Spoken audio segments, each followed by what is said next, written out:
Okay, guys, and we're back with another episode of the Seth Solo Side Quest. I'm Seth from the Lonely Solo Podcast, and this is episode 27 of my side quest.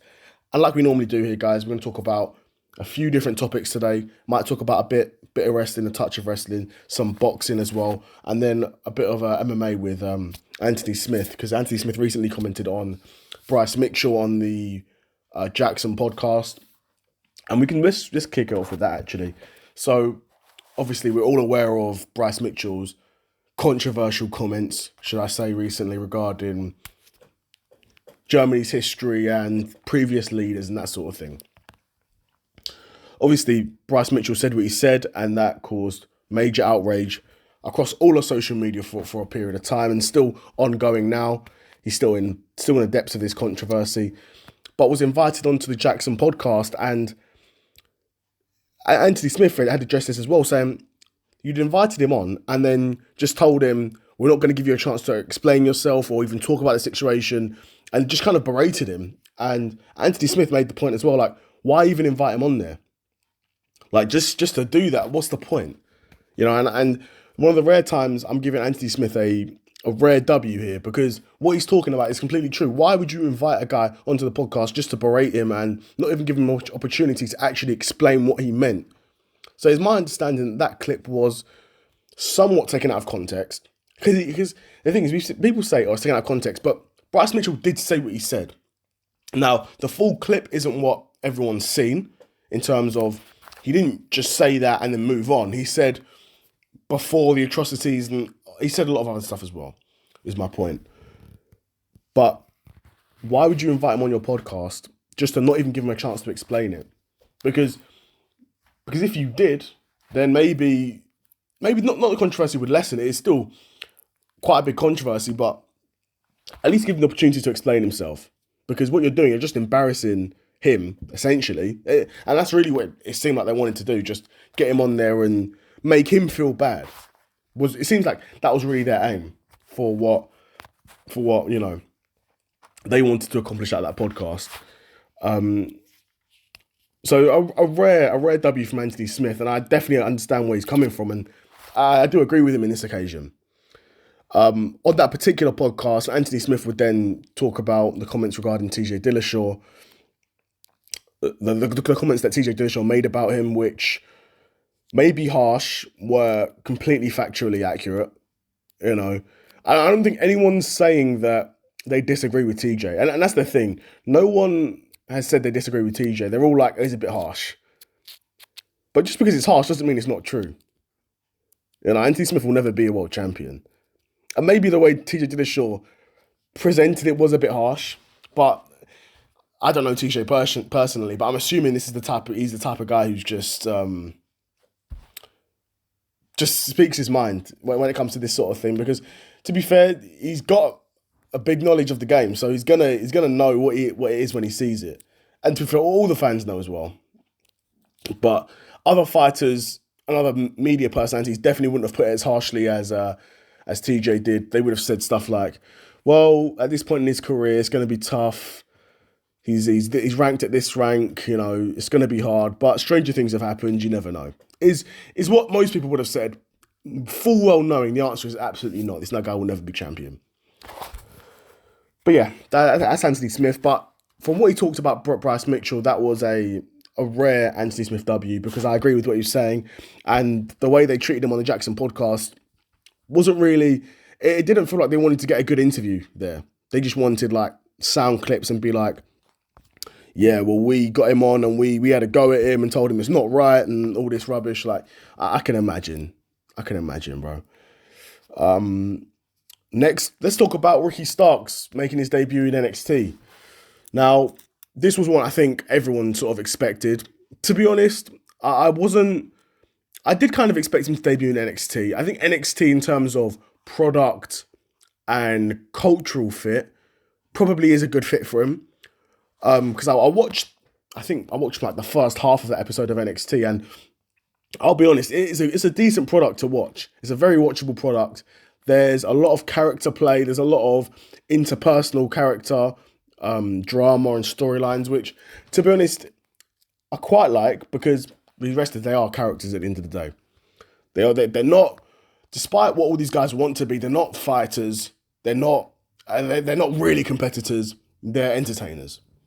And NXT's kind of capturing that really well with all the backstage segments they're doing. Like I was saying, the interpersonal drama that they've got between these guys, and like particularly with the women. I'll be honest, the stuff they're doing backstage with the women, I really do like, because I can imagine that really being the case. These bunch of chicks, just talking gossip with each other, and then gets out of hand. It's the sort of thing I can really imagine happening in the backstage locker room. So I do like that from NXT. But Ricky Starks is a wrestler who I want to say really came into the mainstream in AEW the past 4 or 5 years maybe.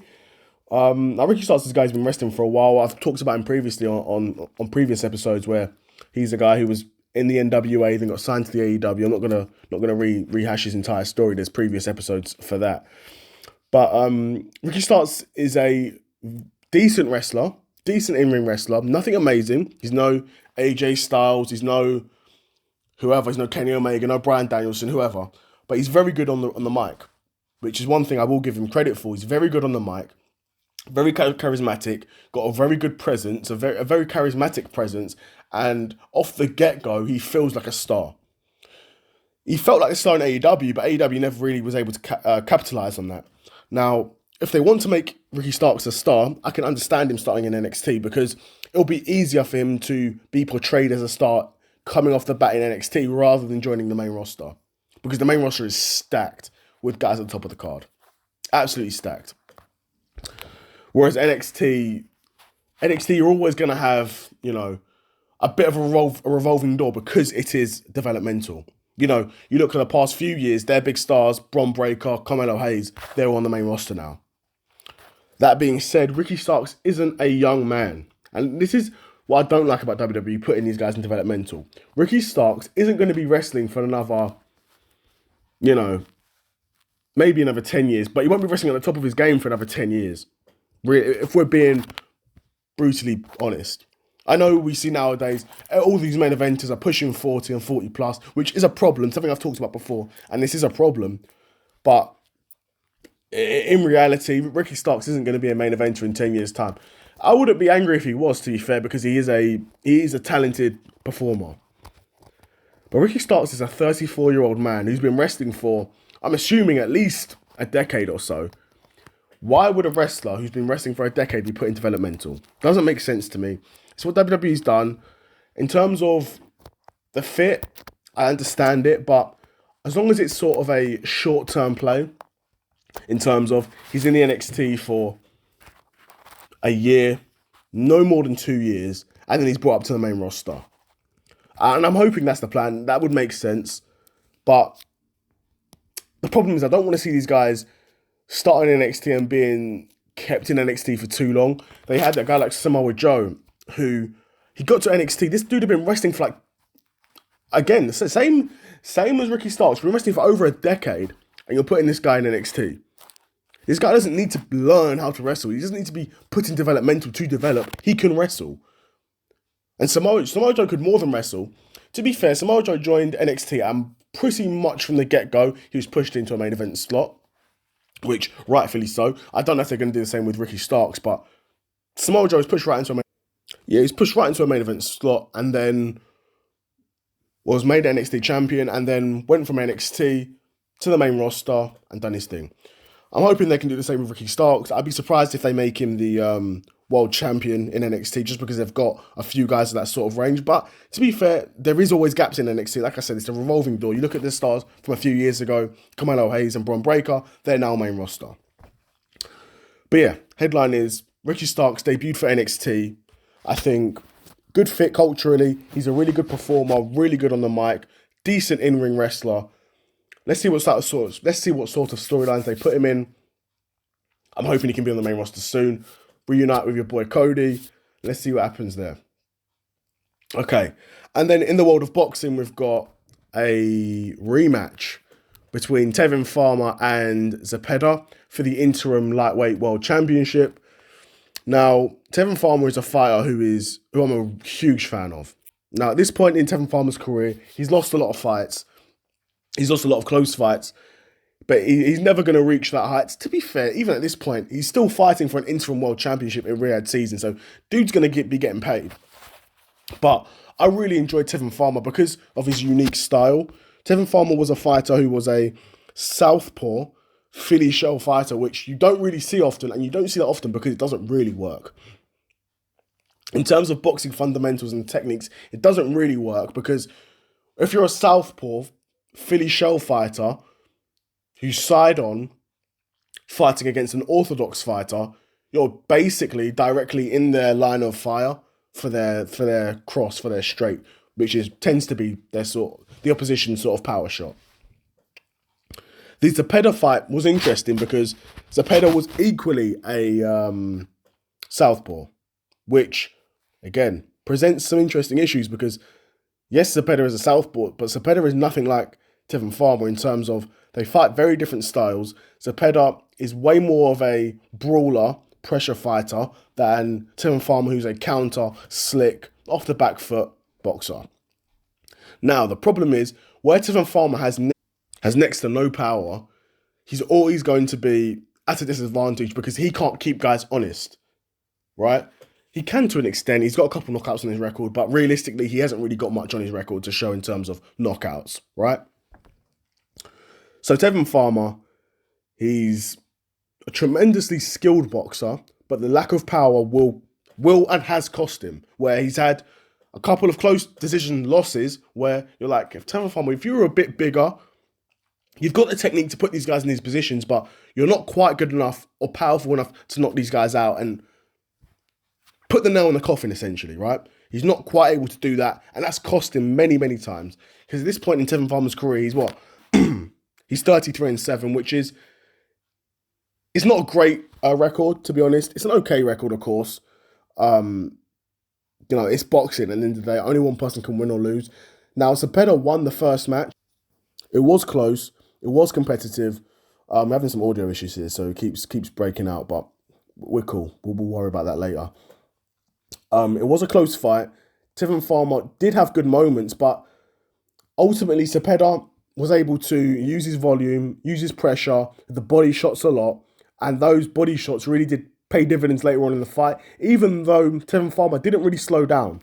Let's be honest, Tevin Farmer didn't really slow down. He kept his pace, kept his presence consistent throughout the fight, but he was just getting outworked, which tends to be the issue when you're facing someone like Tevin Farmer with a Philly shell, where the Philly shell is a lot more of a counter style of boxing rather than a on the front foot pressure style of boxing. So if you're not able to completely outclass the guy or knock him out, it's going to be hard to win these 12-round decisions, which Tevin Farmer's finding out.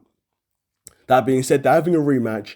To be honest, at this point, as much as I would love to see Tevin Farmer regain a world championship, even though it's an interim world championship, I would love to see Tevin Farmer regain or win one.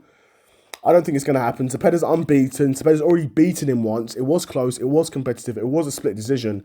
But Zepeda's the younger man. He's the reigning champion. Reigning interim champion, I'll say. It's not going to be an easy night at the office for Tevin Farmer. But Tevin Farmer, similarly to how I was describing Derek Chisora, he's got the style to cause anyone problems. He's got the style to cause anyone problems because it's a tricky style. Obviously, he fights nothing like Derek Chisora. That's not the comparison I'm making. But in terms of a guy that's able to cause anyone problems, Tevin Farmer's 100% that guy. I would love to see Tevin Farmer get one of the big boy matches at lightweight, get a serious payday. Not that he's definitely getting paid very nicely from Riyadh season for this interim world championship fight. Don't get it twisted. But I know Tevin Farmer wanted that Gervonta Davis fight. That fight's never happening because he keeps losing, to be honest.